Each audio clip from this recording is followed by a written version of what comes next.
I always like to at least see some 2 papers before I assign assignment 3, so I get some little feedback at least. So I'll work on that this weekend too. And don't forget, next week, depending on how far we get today, we'll start talking about coupling and cohesion. And that reference, you can either get, you can download it from the Canvas course related to this class, or you can email people at Calcopy, and they will, for a small fee, send you a copy.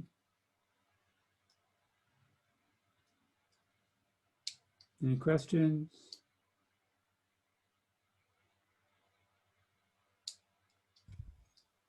Wait, sorry. What was that?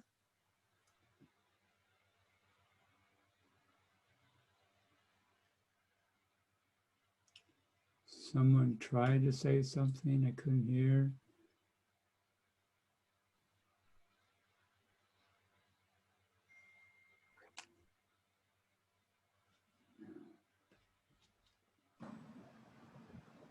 I think the question was about the next reading, and you said it's on Canvas to download, or you can get it from the campus bookstore, right? Not the campus bookstore, from Calcopy. Yeah, Calcopy. And okay, Calcopy, the people at Calcopy are not happy right now. The building they were in or are in, they were renting from campus, and campus has not renewed their lease. So you have to contact them by email. And if you go to the Calcopy website, you can get that, and they'll send you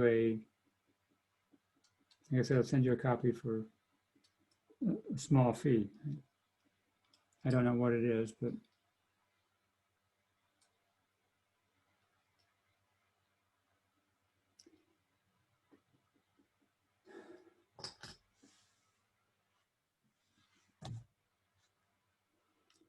so last time we ended up talking about adapters. And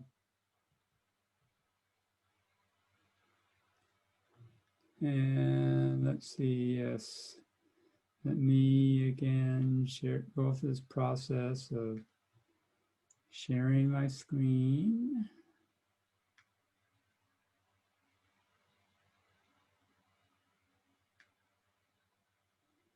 Okay, there's that screen.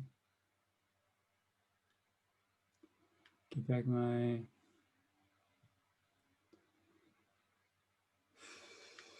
Windows.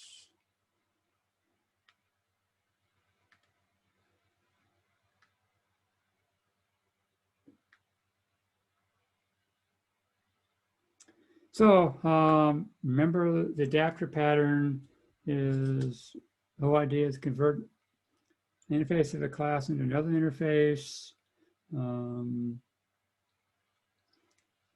So the interesting thing is, let's see, I would say 45 minutes ago, I actually used this pattern when I was creating my lectures for my next class. So I've actually used this pattern today, not only today, but this afternoon. And we're talking about there's sort of 2 versions of this. The textbook says this. One's a class adapter and one's the object adapter.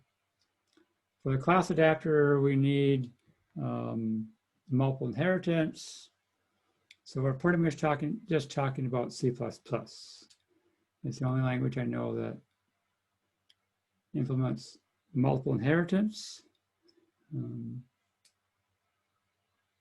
Although Dart comes close, they have what they call mix-ins, which almost acts like multiple inheritance. So most of the time, we're just going to be dealing with object adapter.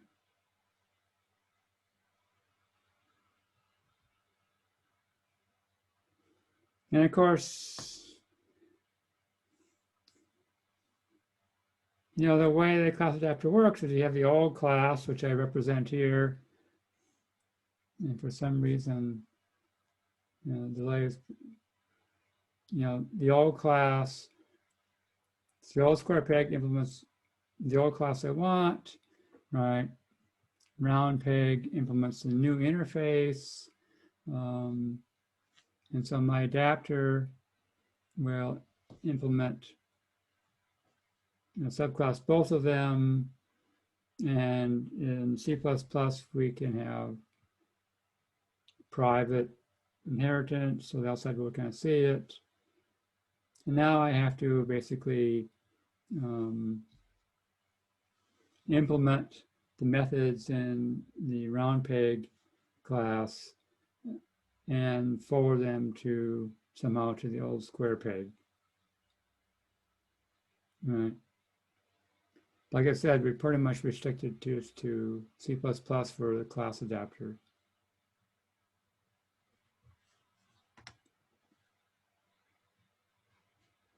I think there are a few people who have dealt with C++ in the class, but not that many.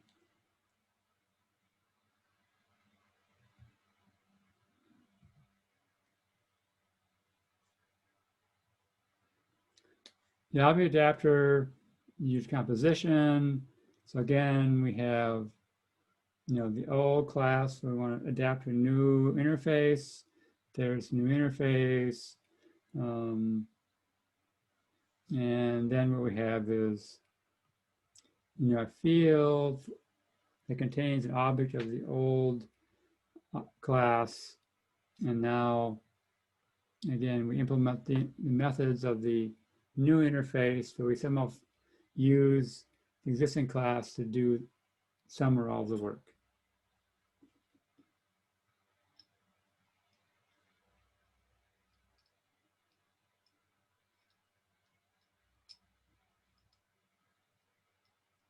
Right, so it's something, like I said, the diagram of the plug and the outlet explains everything, right? So the object adapter, your adapter has a field that contains the existing class, and the adapter has to implement the interface, the new interface, and then map between the two. And how much mapping you do depends upon the situation. Sometimes it's one-to-one, maybe the methods, the names are different. You might have slightly different arguments, so you have to convert the arguments of one into the other. Other cases, you have to do a lot of work to take a method in the new interface you're trying to adapt to convert it to one or more calls to the old class, old interface.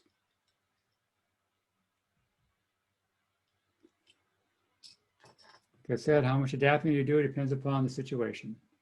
Some have to do a lot, some may do hardly any. The example that I just finished up an hour ago, the adapting was pretty straightforward. So actually there was the adapter would be able to generate the adapter automatically. So you have here's a class, it knows what the interface should be, and so it'll generate the adapter directly. And that was it. You run a tool, it generates the adapter for you, and you were done.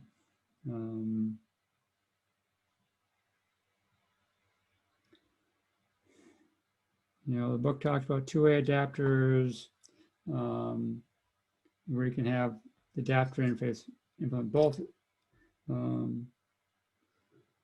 the old and the new interfaces. I have not seen this happening.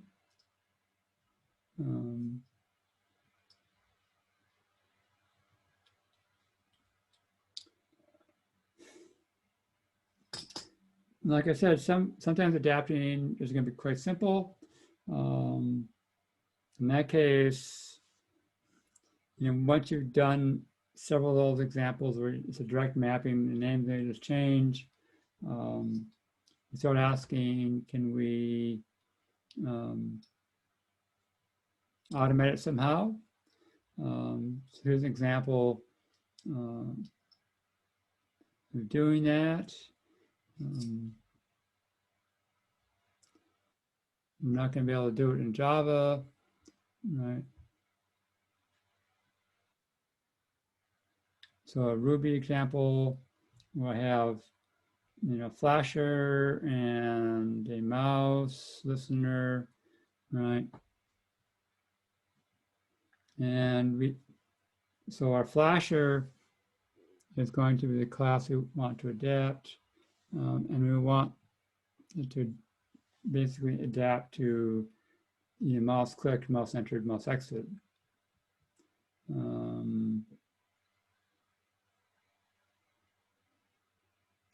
So we could do something like this where we just basically add all the mouse methods into the flasher, which is, it's a form of adapting, but we're modifying the current class.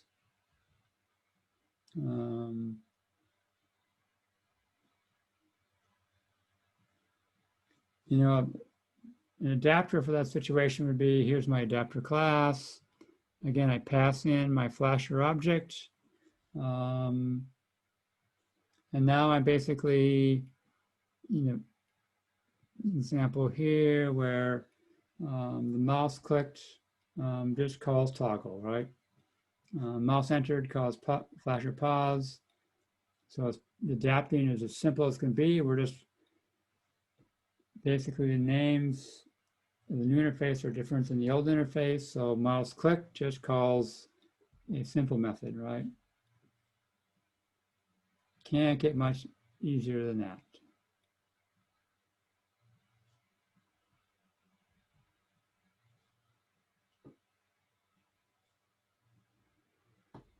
And to handle this, Ruby has a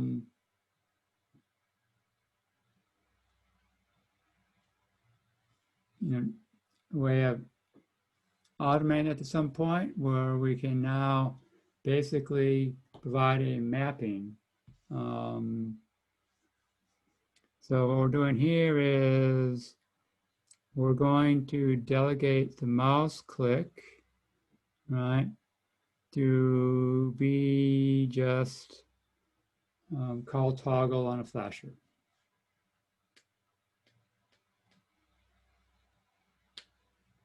Right. We're going to delegate mouse exit to call resume on flasher. Right. And that's basically what the previous adapter is doing, right? It was just saying, look, I'm going to take mouse click, and that mouse click is just going to call toggle on flasher. If that's all they're doing, why can't we simplify it by providing a table-like situation here where we say, okay, mouse click goes here, right? So people have developed tools to make these simple adapters easier to create.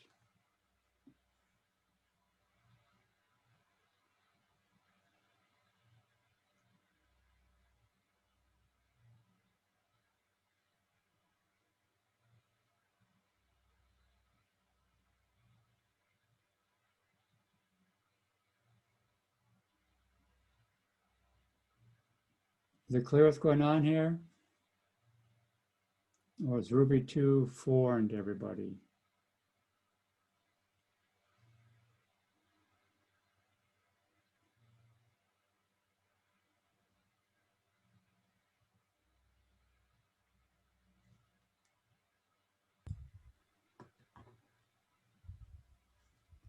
People are very quiet.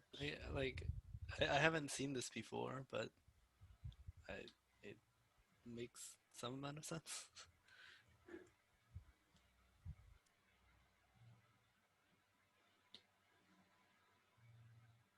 Yeah, You know, I do worry sometimes going between just using a very well-known language so everyone gets the idea, but there's certain things which are very hard to do in Java, and they're very easy to do in other languages. And it's also, I think,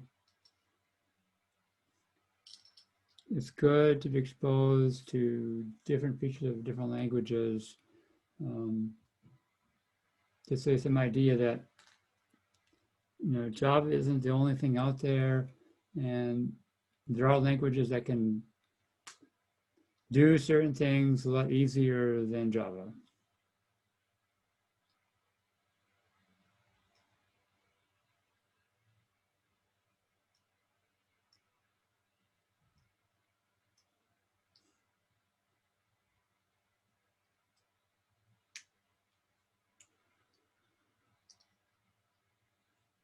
And we can actually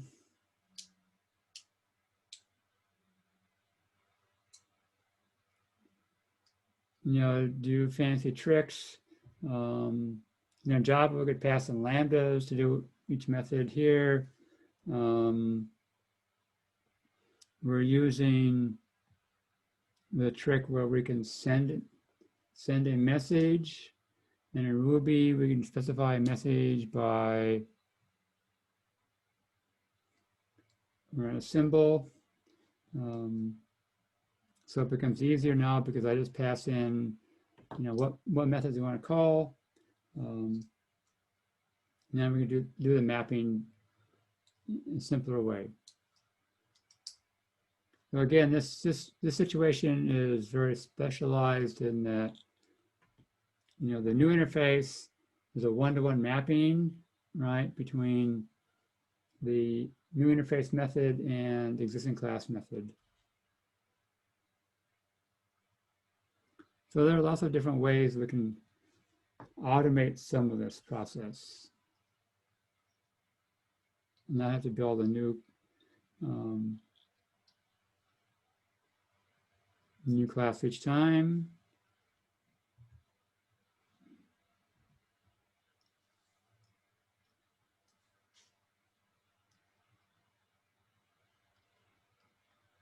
And here we're passing in lambdas to make it slightly less foreign, maybe. But again, the idea is we're passing the lambda what to do, and there's an order here which is being what to do when we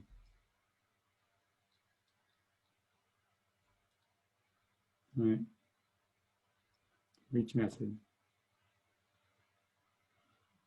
And then we can use the adapter multiple times in multiple situations. And so create a new adapter class each time.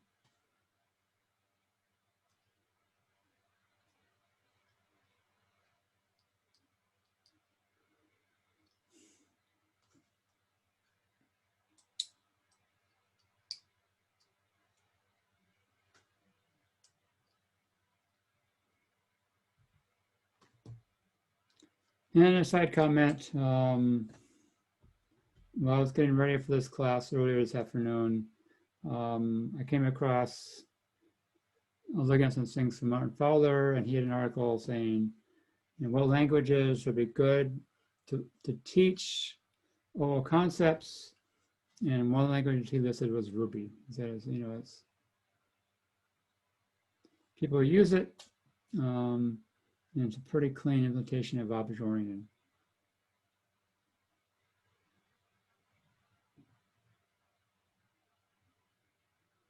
Any questions on the adapter?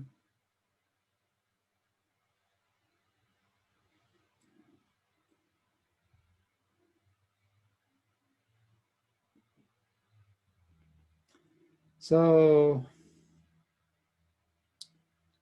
a few more patterns. First one is a proxy pattern.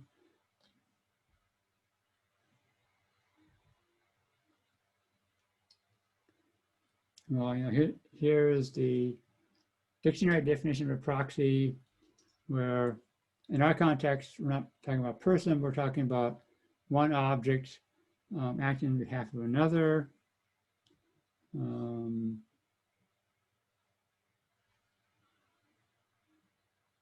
And the structure is, should be very familiar by this time. We have an interface that both the real subject implement and the proxy also implements. And the proxy then has a reference to real subject. And then the proxy will forward any request to the real subject.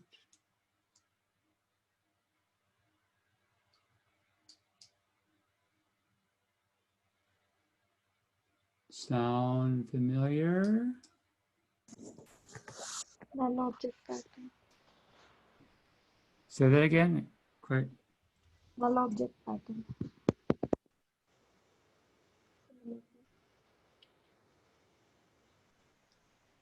Yeah, isn't this what the adapter pattern also does? Yeah.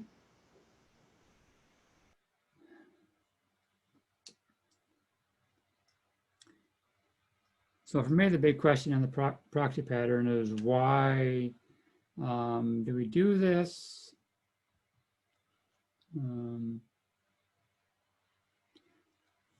So one example, this example comes from, RMI from Java, although it's not the only place where it's used. The situation is, machine A wants to call operations machine B.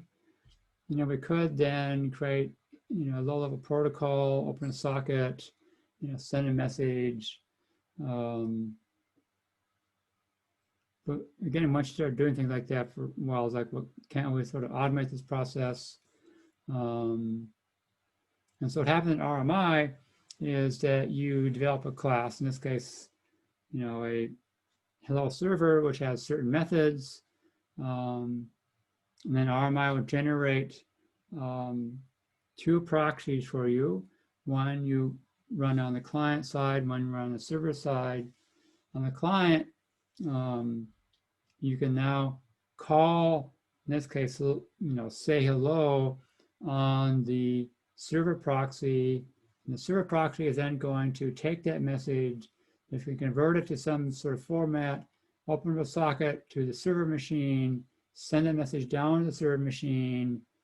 The client proxy is going to get that message. It's going to figure out what it is. And, oh, they want me to call say hello method on the server object. It'll do that. It gets a response. And it bundles up with some message, send it back to the server proxy. And then the server proxy will then respond to the request from the client. Right? So the proxy here, two proxies, are hiding the fact that there's a network in between the two machines, and you have to do all this extra work to take a method call on machine A to translate it to a method call on machine B and get the answer back. So a remote proxy is one example of the proxy pattern.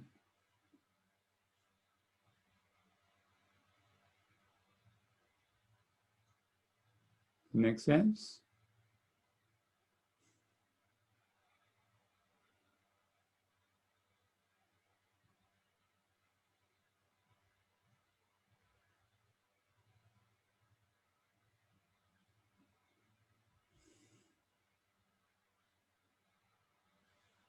Now that's, it's that remote proxy, it's doing a bunch of stuff. You call a method, say hello on the server proxy, it does a bunch of stuff. Eventually, the real subject gets called, we get the result back, we run more processing.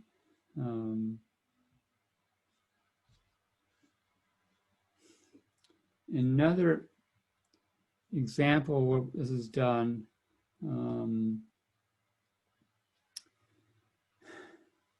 Well, virtual proxy, so the example where I've seen this done is in object relational mapping layers. So again, this is another situation where programmers get tired of doing the same thing over and over again. So they build tools to automate it, right? And the problem with objects and relational databases is objects are different than tables, right? So say we have a person class is a name, an address, and phone number.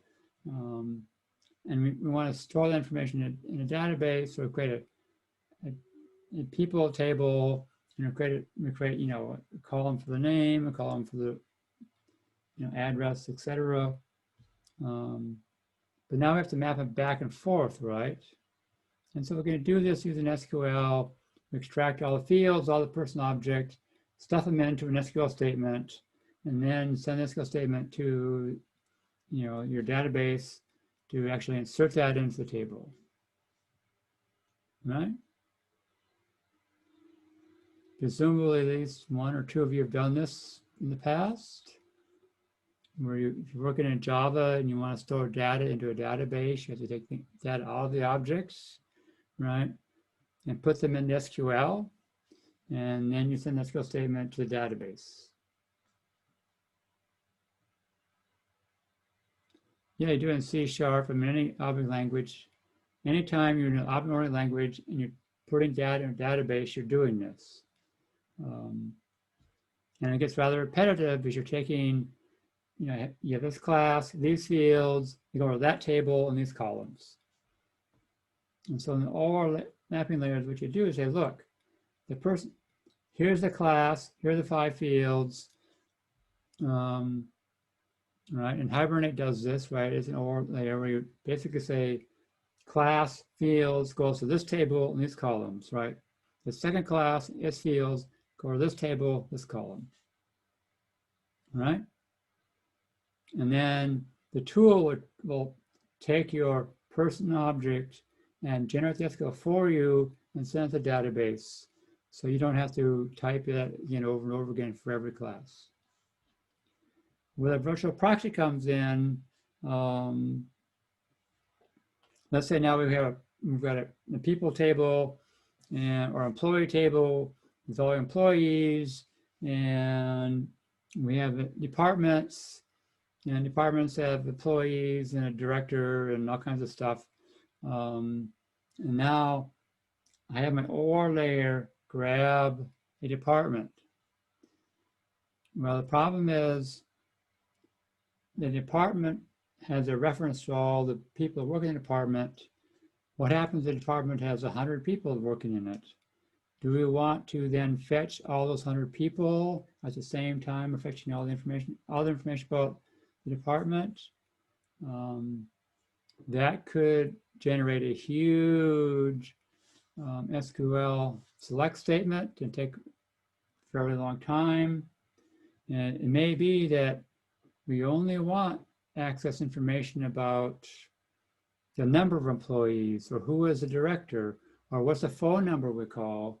And so we would then we'd pull all the people out and ever use those objects. So what most OR layers do is, when you ask the department, instead of going and grabbing all those 100 people, it creates a proxy for each person object, right? And only when you request information from a particular person object, that proxy will then go fetch the data from the database and load it into memory at that time.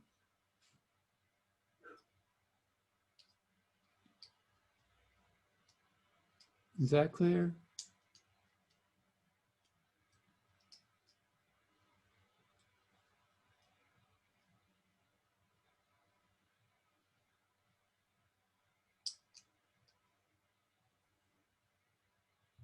There's a couple of people say it's clear.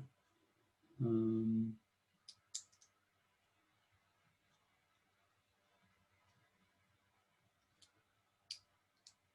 let's look at this example.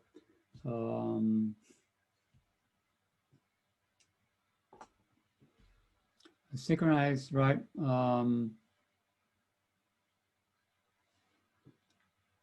In Java, when you synchronize methods, every time you call that method, there's overhead for the synchronization. You basically have to get a global lock to get the lock on that object. And so like getting a global lock means any other synchronized method can't be called at the same time. And so things like the array list are not synchronized. But we can put it inside,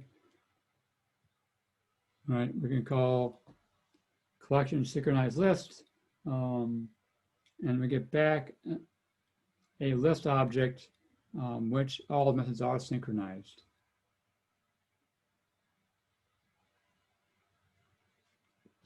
And when you look at the implementation, what it does is, for every method, right? For example, the get method, what you do is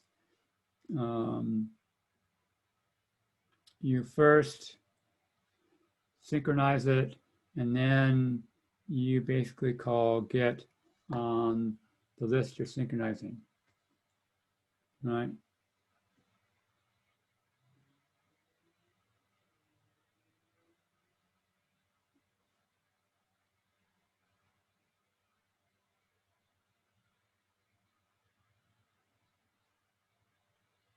That's it, right?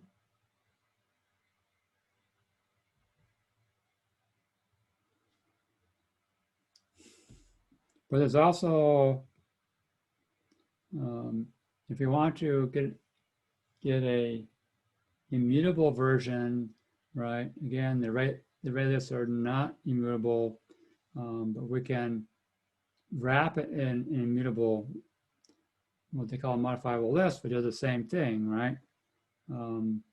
But there, what they do is any operation to get data, right? They just forward to, right, the internal list. Any operation that modifies data, they just throw an exception.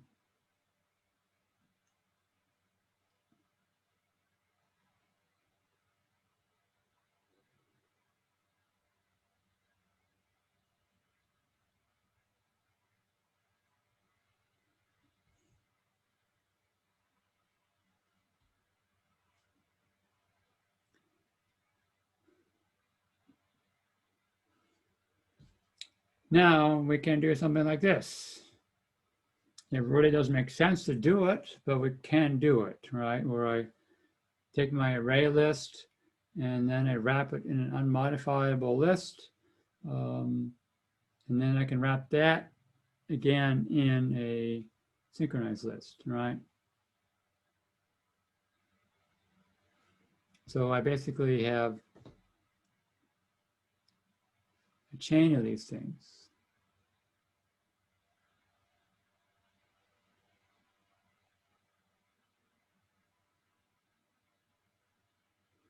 So the question is this an example of a proxy or a decorator?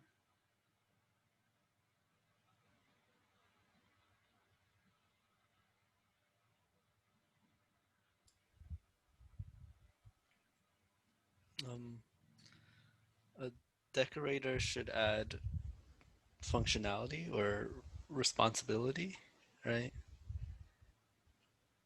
A decorator should add responsibility, but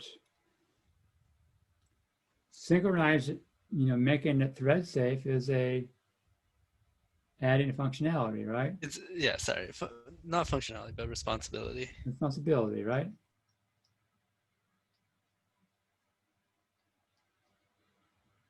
Making it immutable, right, is adding a responsibility.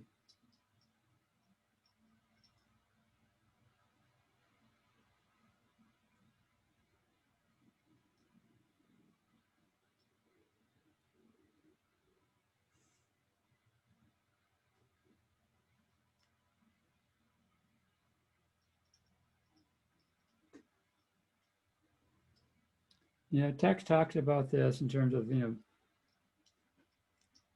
decorators have similar implementations as proxies.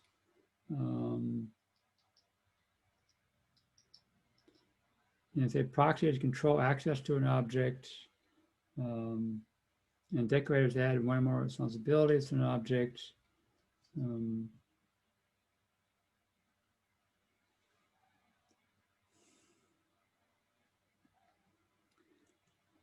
It's one of these things where,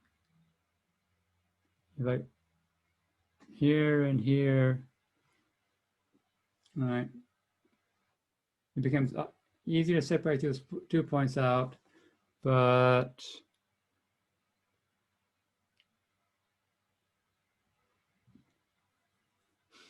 once I've got a line between the two, right, if they start creeping closer and closer, right,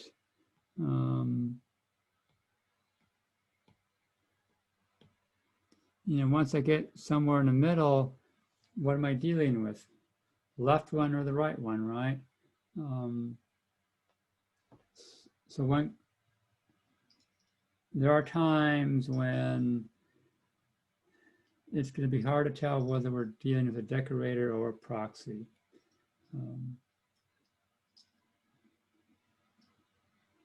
And I, occasionally hear about people have arguments whether a particular pattern is one or the other. Personally, my question is, what problem are you trying to solve, and did you solve it?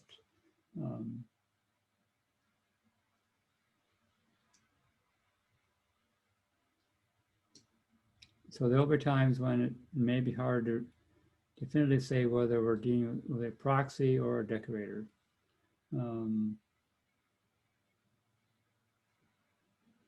One could argue that immutable, making something immutable, you're controlling access because you're not allowing access to certain parts to it, right?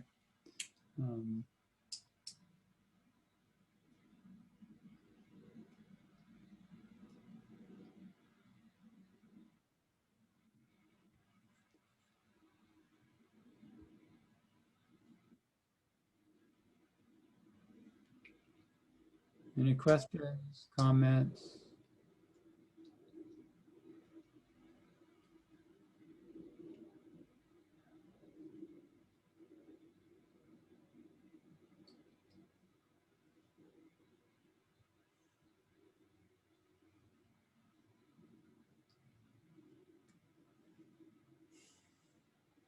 Well, my goal today is to try and confuse you. So we'll see how good a job I can do. Bridge.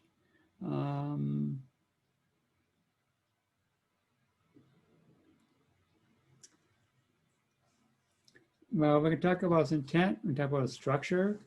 The structure, again, we have some sort of abstraction, implements, and it has a field, right, that points to the implement, right? And then our abstraction will forward request it gets to the actual implementer.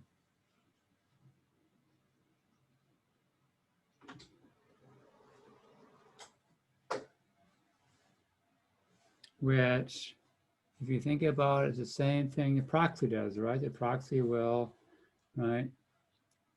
Usually in the proxy, you're going to give the proxy the real subject, and the proxy is then going to forward the request eventually to the real subject and get the answer back. And the same thing is going to be done here, right? The abstraction is going to get a request, and it's going to forward it to the implementer, have the implementer do something, and then it's going to respond with the result. Now, one difference is we'll talk about having different implementations that can be swapped in or out.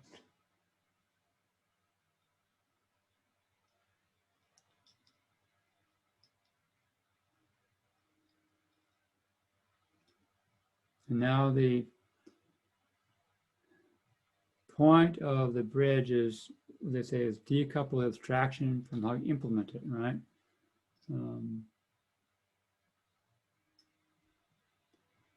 So again, the question is when we want to do this. So now I go back to, this crazy Windows example, where we get Windows based on which, what operating system we're on. And there are different types of windows, dialog windows, normal windows. And how do we deal with types and different operating systems? Well, using that subclassing becomes difficult or awkward. Using subclassing, multiple inheritance, we come up with some sort of diagram like this, but even that gets to look like slightly painful.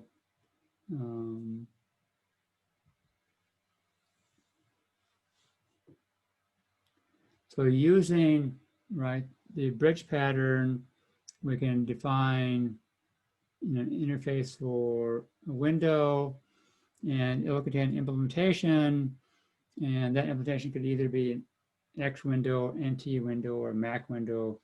And then there are subclasses of different types of windows which have either additional functionality or restricted functionality. And again, they can have actual implementation. And so the clients will always talk to this abstraction. And when we instantiate our program, we'll put in, right, the X window, the NT window, right, Mac window implementation.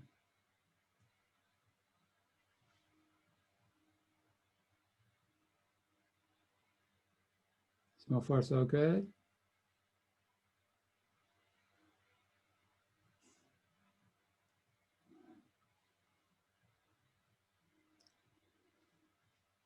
And it's time for me to complain. Backsliding again. I feel like I'm a little confused. Okay, that's good. I'm trying to get you confused. I guess I just don't really see how it would work. Or... Let me looks at a concrete example where this is done. So there are a number of systems implemented to implement, cross-platform GUIs, right? Java is one. They've actually had several implementations, right? There was AWT, then there's Swing, and now there's, I guess, FX something or other. But looking at Java's AWT, the problem you have is if you want to run different platforms in Windows, Linux, right, Mac OS, this idea of you've got a button that you can click on, right? You can't use the native button directly, because if you do, that then your program becomes hard-coded to that particular operating system. So what they do is they define a button class, right? That's the abstraction. But eventually, you want the functionality for that button, right? How do you draw it? How do you do various things? So what they do is they have a peer, and the peer is the implementation of a button on the platform you're currently on. So if you're running your Java program on Windows, the peer is a Windows button object. If you're running the Mac OS, the peer is a Mac button object.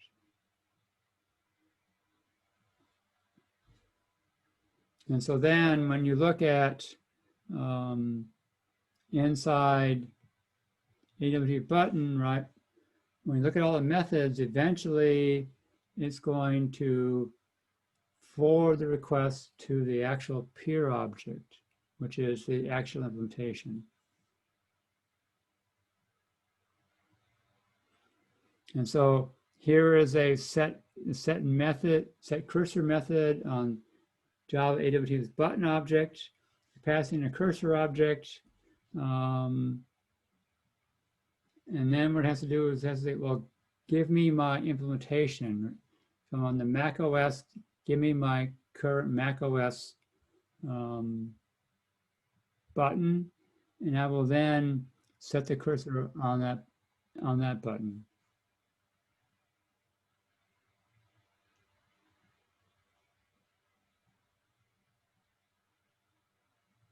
Does that help?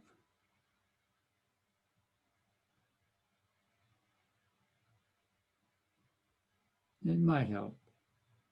Maybe it didn't help.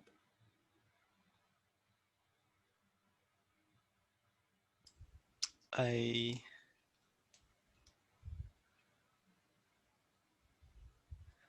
feel like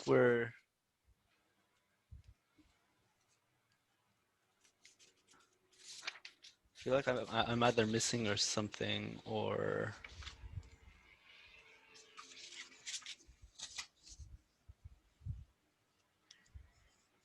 what you said makes sense, but I don't necessarily see the bridge. Well, the bridge pattern is, right, we have an abstraction, right, which is AWT button, and that the abstraction has a reference to an actual implementation, which is the peer. And the peer is the concrete object for the particular operating system run, a Mac OS button, a Windows button, and T button.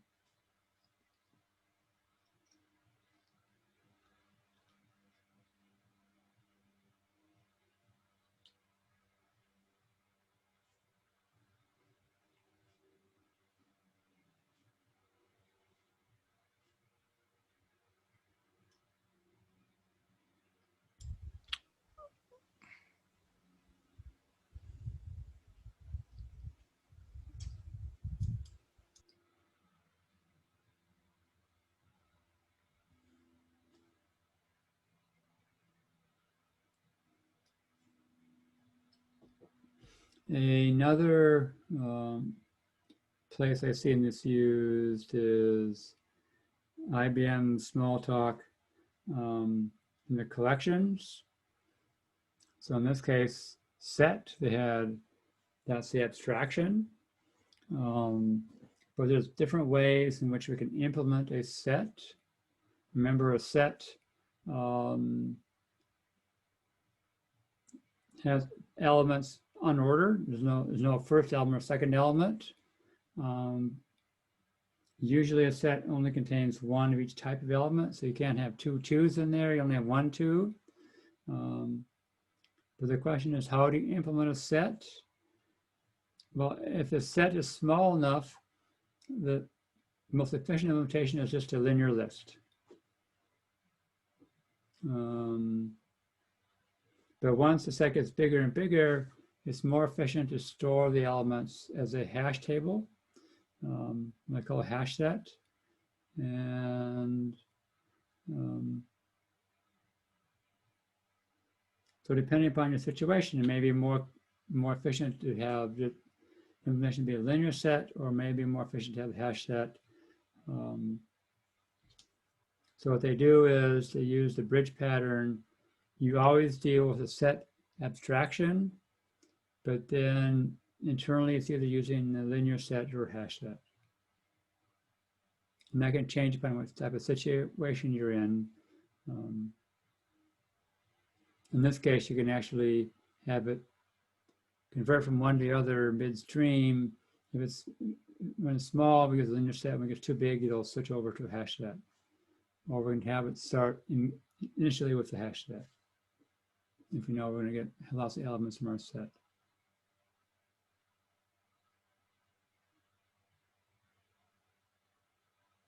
So the set class, it becomes a wrapper, forwards all its requests to linear set or hash set.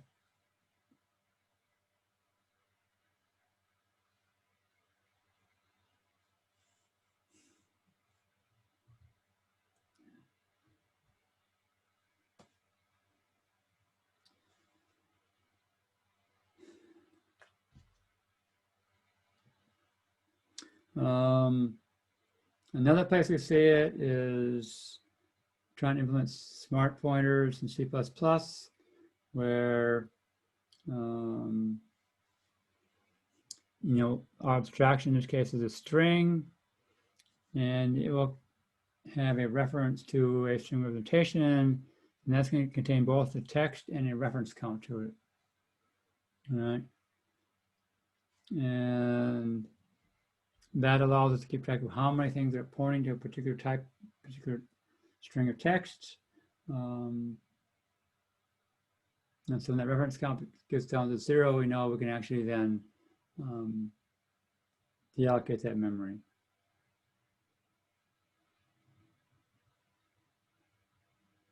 And again, the abstraction string forwards all requests to the string representation. It does a little extra work because when you want to assign things, assign the string to another string, it's going to do some magic to have the other string point to the same string representation. If you're a C++ person, you should know that magic. If you're not, the explanation on that magic is not going to work. Some invitation.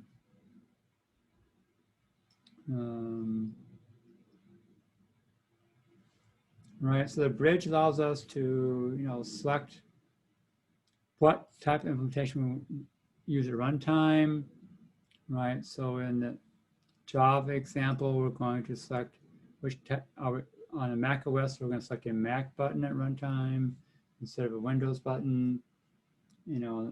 IBM Smalltalk situation, we're going to select, linear or hash set.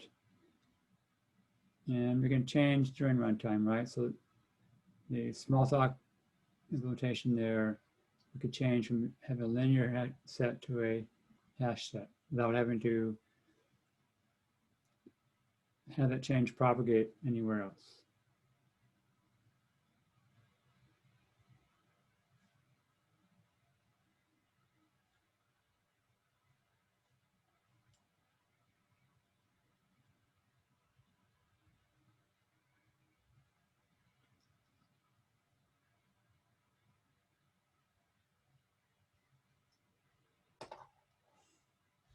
And both the abstraction and implementation can be subclassed, right?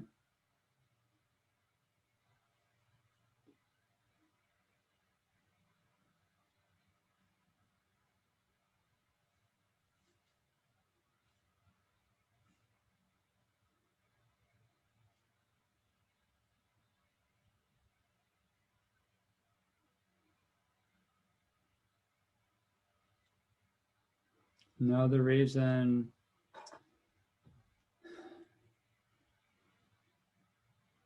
if you were C++ programmers, you would be impressed by this because changes can require compile changes to have lots of things recompiled. But we can change implementation, and that change only affect the wrapper it's in, right, the bridge. But all client code that talks to the abstraction will not see the change, so they do not have to be recompiled.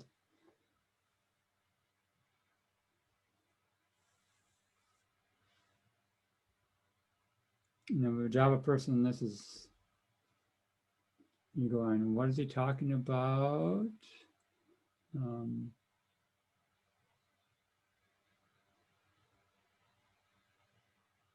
But if you ever worked on a large C or C++ project, where you modify the interface to a class that's used in lots of places, that then forces everything else to be recompiled. And when you have millions of lines of code involved, it could take a long time to recompile everything.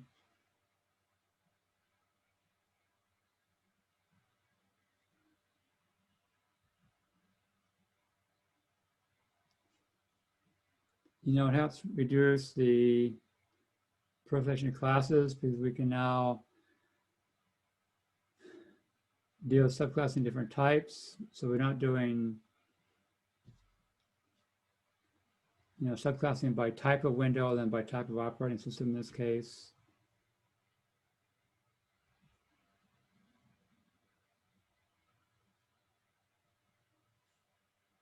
And we can share the implementation in multiple places.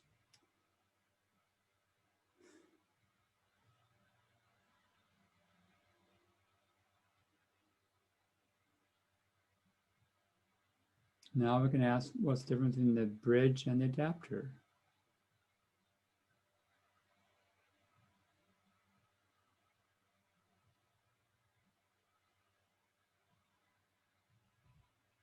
You know, the structure is the same, right?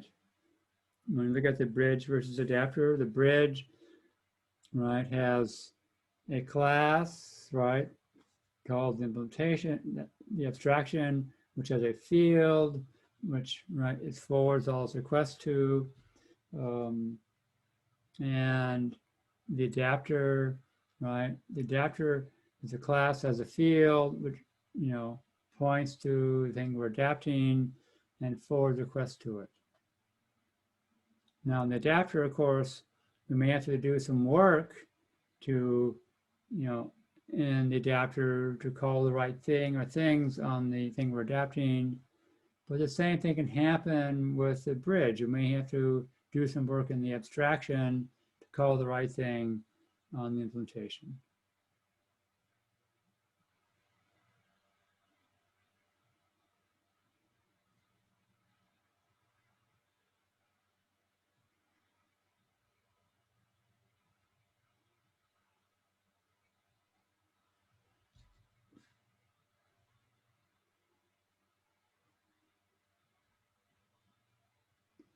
So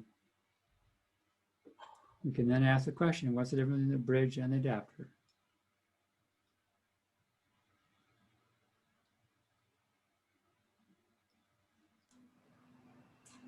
Yeah, I guess to me, the difference is kind of the intent. For an adapter, it's about mapping an interface to a different object. And for a bridge, it's more about connecting to the correct implementation of something. Yeah, I mean, the structure is the same, right? I mean, look at the structure of these patterns. If you were to erase all the names in those structure and just put them side by side, they're identical.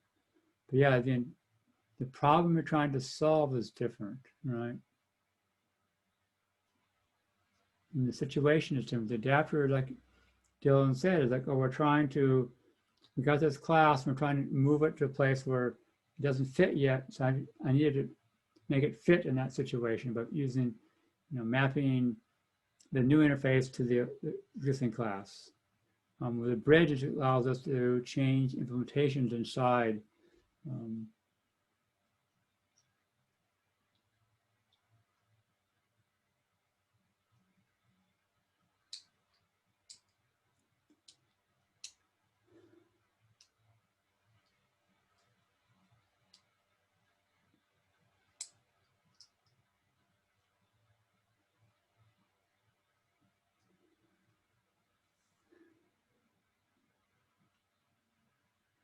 So let's see, does everyone look at the grid of people in the class?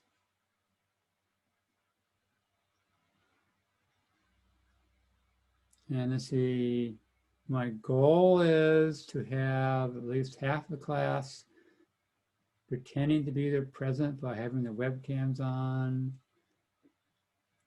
We start out the class period slightly over 50%. And where are we now?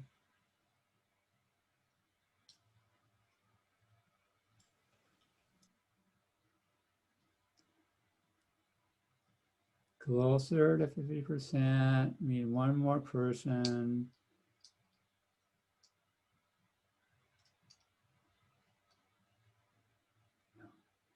Boy, it's like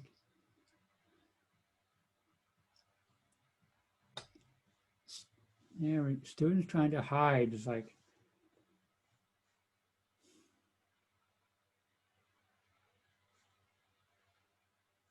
thank you. It's just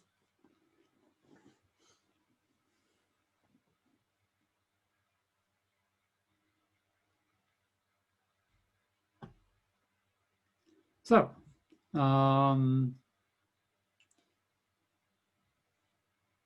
If you're not confused yet, I've got one more attempt. The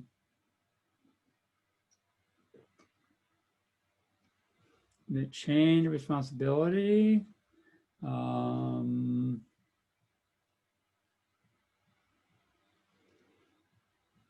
So we have, what the pattern calls a handler. It's going to do some operation.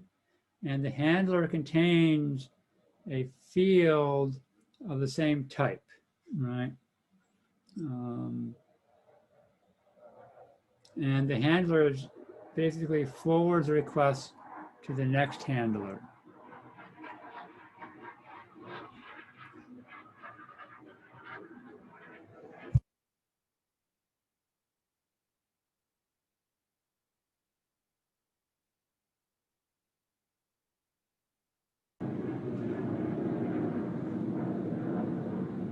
And then we have multiple implementations of concrete handlers. And those handlers may handle certain types of requests or a particular type of request and then return the answer back. So then what we do is we create this chain of handlers. And each one may handle a different type of request, a different situation. And then when we create this chain, the client makes a request on that top little handler and it gets forwarded down until it reaches the handler which says, okay, I know how to handle this case. It handles it and returns the answer back up.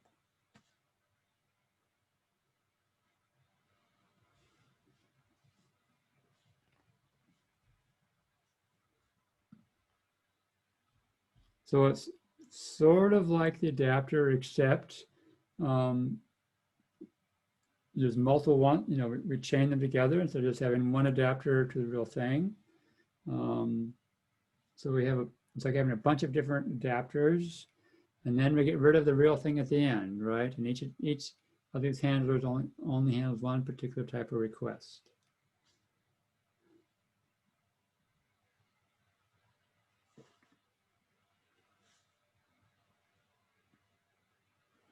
And so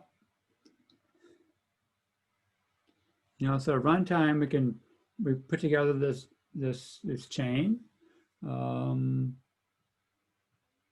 So it gives flexibility in terms of what responsibilities we want to actually be dealt with. And the big consequence to notice is that,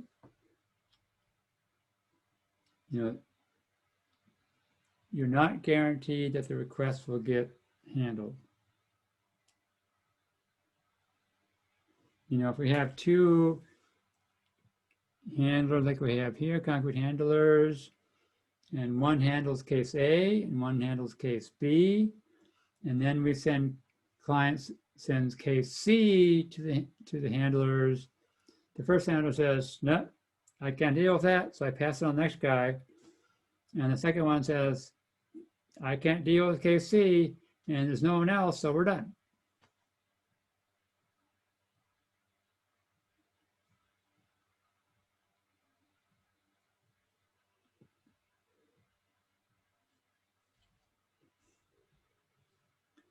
some examples.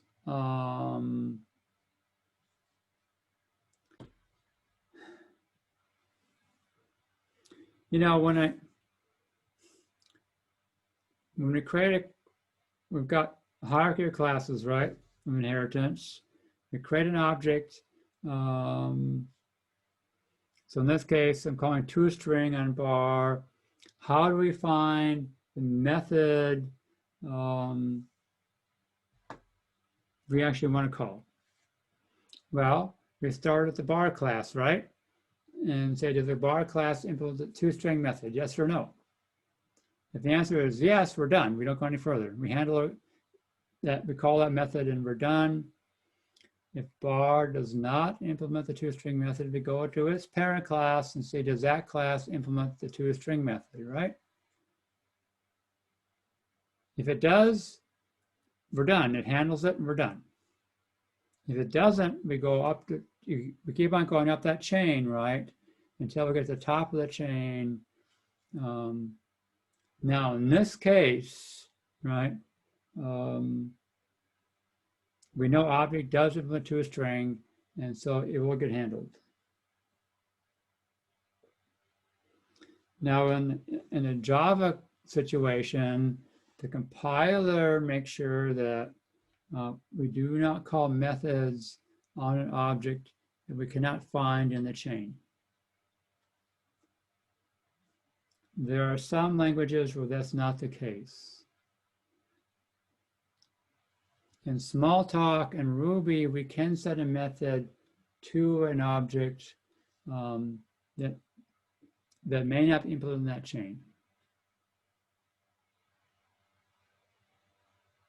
Right, so this becomes an example of the chain responsibility, right? We have this chain, we call a method, we go up, we start at the bottom of the chain, we keep on going up and up until we either find someone who handles the case or reach the top and then we throw an exception.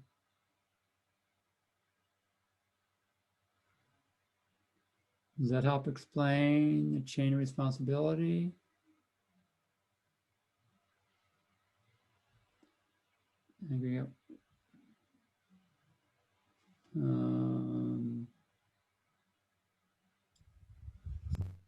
Another example is context help system, right?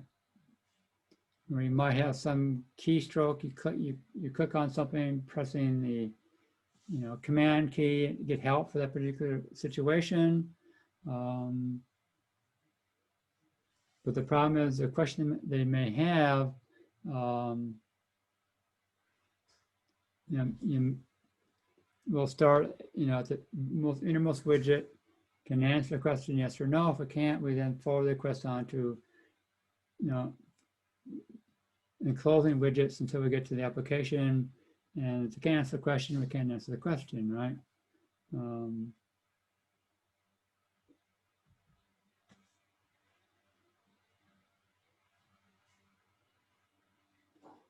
Another example,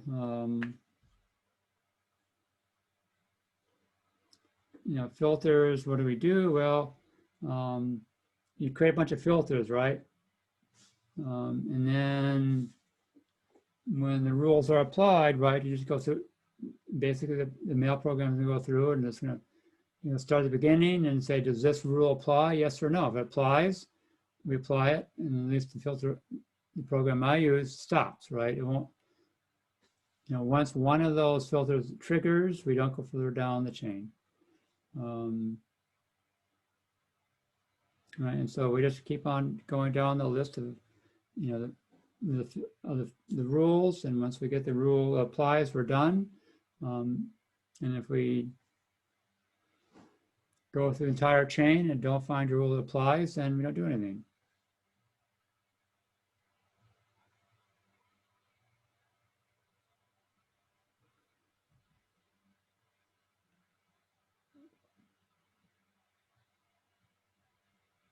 So there's a whole list of other type of examples, but hopefully that gives you some idea of situations where we might apply the chain responsibility.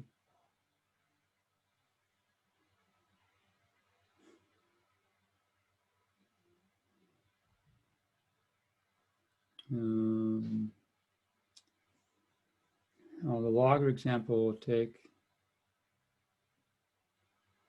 longer than 30 seconds to talk about, so we'll stop here.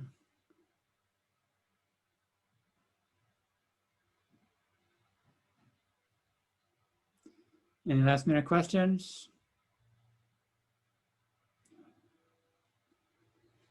I think I'm gonna have to find some way of having espresso delivered to everyone's house, right? How does the exam work? It's gonna be online. There is, I am not allowed in my office. I'm not allowed on campus. And I'm not allowed to meet students off campus.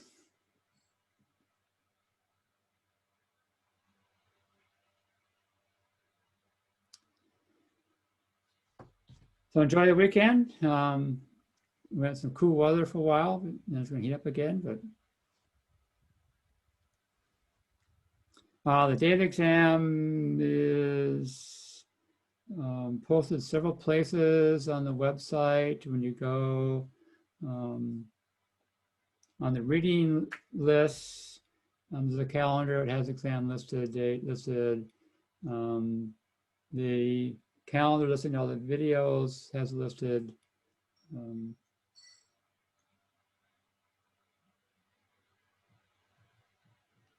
Okay. I will see some of you next Thursday, on Tuesday, and others I'll just see names. Thank you. Have a good night. Thank you.